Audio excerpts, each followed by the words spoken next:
Everyone, hope you all are doing well. Okay, मैं आज video के स्टार्टिंग में एक आर्टिकल पढ़ के सुनाना चाहूँगी।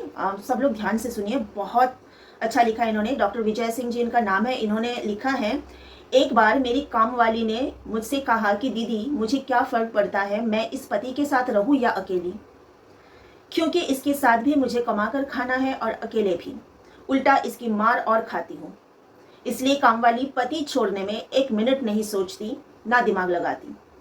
यही हाल धनी स्त्रियों का है, उन्हें भी फर्क नहीं पड़ता है, वो भी खुद कमा कर खाती हैं। परेशान मध्य वर्गीय स्त्रियां हैं जो कमा कर खाने में बेइज्जती समझती है और पति की मार खाकर घर में पड़े रहने में इज्जत समझती हैं।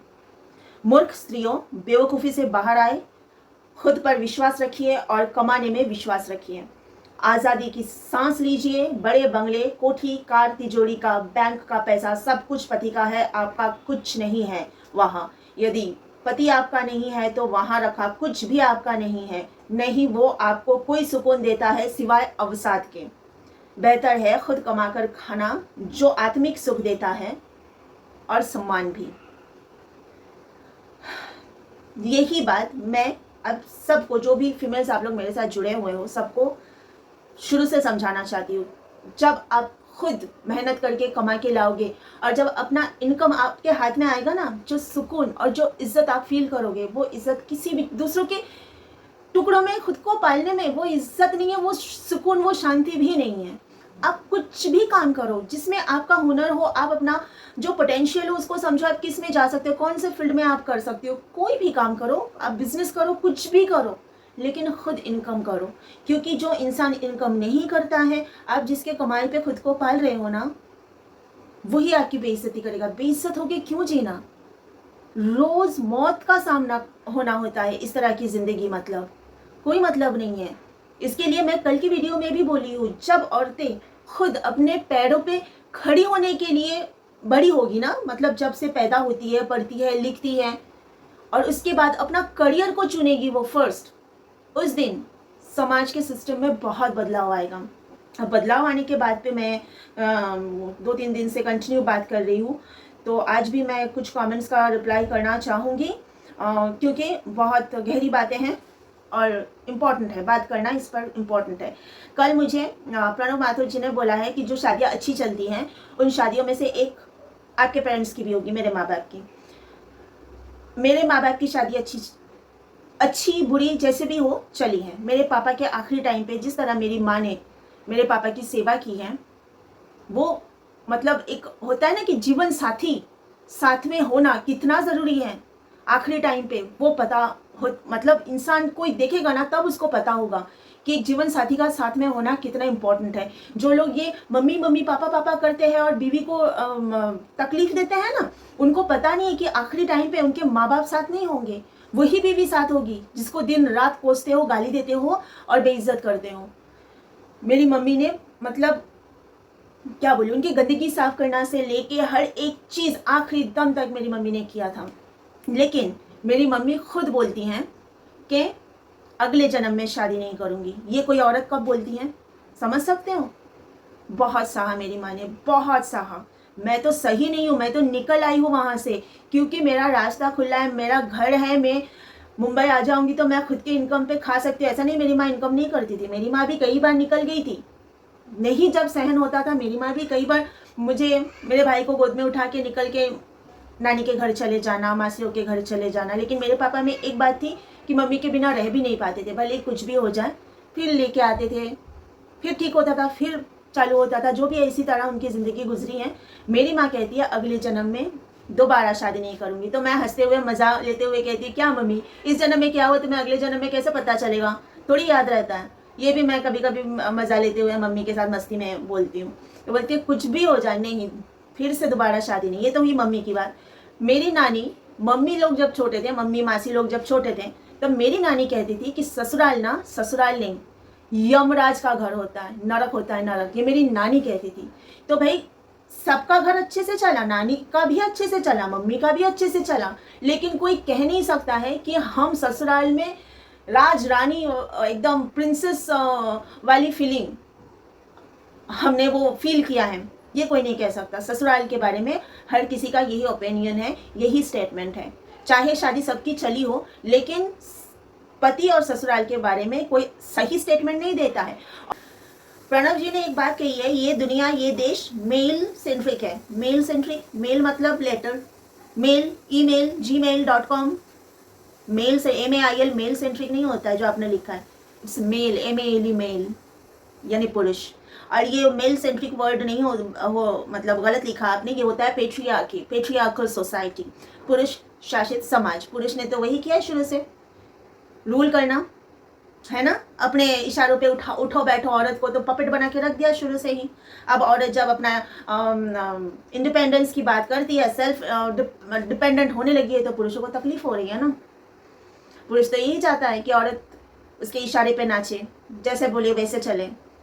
और रही भगवान की बात, आपने यहाँ पे की है, भगवान ने मेल को ऐसा बनाया है कि वो दुनिया को अपने ऊपर टिका के संभाल ले। रियली आपको औरत ने पेट में टिका के 9 महीना संभाला, अपने ही खून मांस से सींच के आपको तैयार करके पैदा किया। अनबिलीवेबल पेन सह के, लेबर पेन जैसे अनबिलीवेबल पेन को सह के उसने आपको पैदा किया, फिर आपको दूध पिला के अपना ही आपको बड़ा किया, पाल पोस के, प्रॉपर एजुकेशन दे के, यानी जो बेसिक एजुकेशन होता है, जो प्राइमरी एजुकेशन होता है, वो तो हमें घर में माँ से ही मिलता है ना। ये मत करना, ऐसे ऐसे खाओ, ऐसे उठो, ऐसे बैठो, सारी चीज़ें हम माँ से ही सीखते हैं ना। और फिर आप बोल रहे हो मर्दों को टिका के संभालने का जो जिम्मेदारी है वो आपको दिया है, मर्दों को दिया है। तो आपको जो औरत ने 9 महीना पेट में टिका लिया, भाई देखो साफ साफ बात है, मर्दों को बस ये टिकाना आता है, ठीक है। और वैसे आजकल तो औरतें भी टिका लेती है, ये इसका ऐसा कोई बात नहीं है।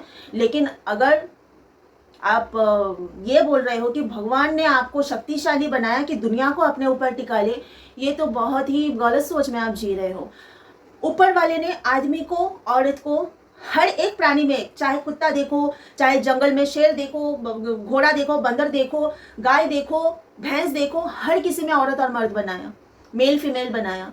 क्योंकि औरत को मर्द, मर्द को औरत, दोनों को एक दूसरे की ज़रूरत होती है इस सृष्टि को आगे बढ़ाने के लिए, नया जन्म देने के लिए। आदमी को औरत, औरत को आदमी की ज़रूरत होती है। लेकिन औरत अपने अंदर आपको पालती है 9 महीना, टिकाती है आपको अपने कोख में 9 महीना। इधर टिकाने की बात आप मत करो, आपको शोभा नहीं देता, ये औरतों को शोभा देता है, ठीक है।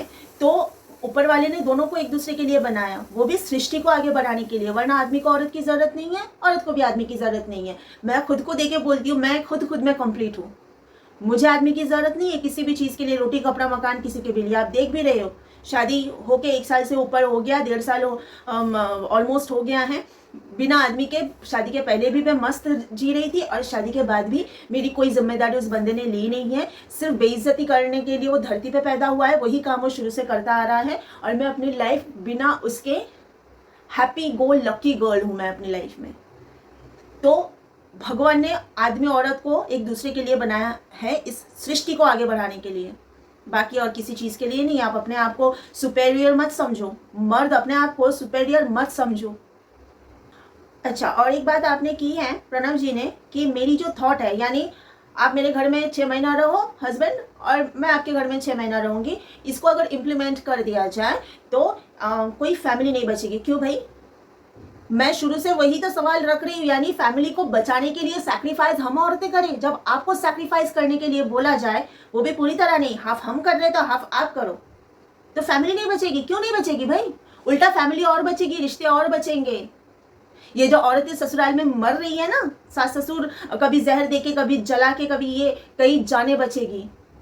क्योंकि कोई माँ बाप अपनी बेटी को जला के मारते नहीं है, ये ससुराल वाले सास ससुर ही करते हैं। कई लड़कियों की जान बचेगी, और कई लड़कियां और ज़्यादा खुशहाल तरीके से अपनी ज़िंदगी पति के साथ बिता सकेगी। इनफैक्ट मैं तो ये बोलती हूँ, चलो दोनों अपना घर, अगर लड़की अपना घर छोड़ रही है, लड़का भी अपना घर छोड़ो, ये भी एक ऑप्शन है। दोनों अलग घर लो, भले ही भाड़े में ले लो, अलग घर बसाओ। और आपने एक और बात की थी कमेंट में कि बेरोजगार आदमी बेरोजगार औरत से शादी कर लेता है, लेकिन औरत बेरोजगार से शादी नहीं करती। ये भी आप बहुत गलतफहमी में जी रहे हो। मैंने कईयों को देखा है, मैंने एक औरत को देखा है, सरकारी नौकरी वाली औरत, जो शादी के बाद जो ससुराल का घर छोटा था उसको बड़ा आलीशान महल बनाया। सरकारी नौकरी है ना, अच्छा खासा सैलरी है, तो आलीशान महल बनाया ससुराल के घर को, ननद थी, बहुत सारी ननद थी, सबकी शादी करवाई अपनी इनकम से, सारी नंदों की शादी करवाई, ठीक है। ये भी मैंने देखा, वो हमारे कंटेम्प्रेरी नहीं, वो मेरी मम्मी के कंटेम्प्रेरी है, मम्मी के जनरेशन की लेडी है वो। और मेरे कंटेम्प्रेरी तो अनगिनत लड़कियां हैं, मेरी सहेली है, दोनों बहनें हैं, टीवी सीरियल में वो लोग एक्टिंग करते हैं, आप लोग नोन फेस है, आप लोग कई लोग जानते भी होंगे।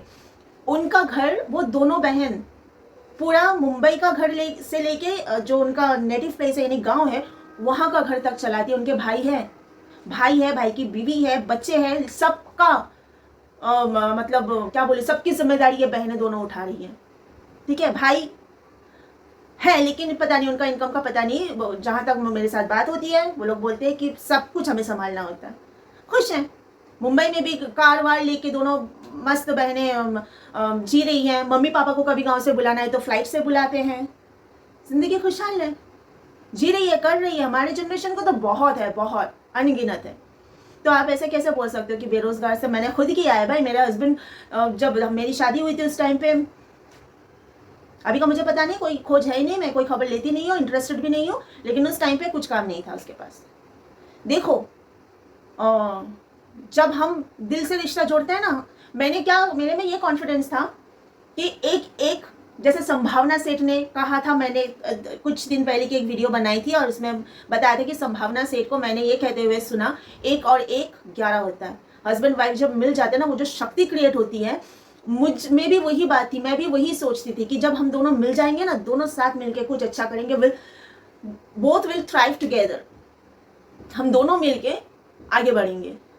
और वो कॉन्फिडेंस मेरे में था, इसलिए मैंने शादी किया था। मुझ में कॉन्फिडेंस मुझे खुद पर था, उस पर नहीं, कर लेंगे, ये कॉन्फिडेंस था, इसके लिए मैंने शादी किया था। हाँ, अरेंज मैरिज में लोग बहुत कुछ देखते हैं, लेकिन जहाँ पे प्यार होता है ना, वो तो अनकंडीशनल होता है ना, सेल्फलेस लव होता है, वहाँ चीज़ें देखी नहीं जाती है। देखते नहीं, जो लोग देखते हैं वो अलग बात है, उनका प्यार नहीं होता है, उनका सेल्फिशनेस होता है, लेकिन मैंने तो नहीं। मुझे बस इस बात की खुशी थी कि मेरा प्यार मुझे मिल रहा है। Anyways, you all take care of yourself. Bye bye.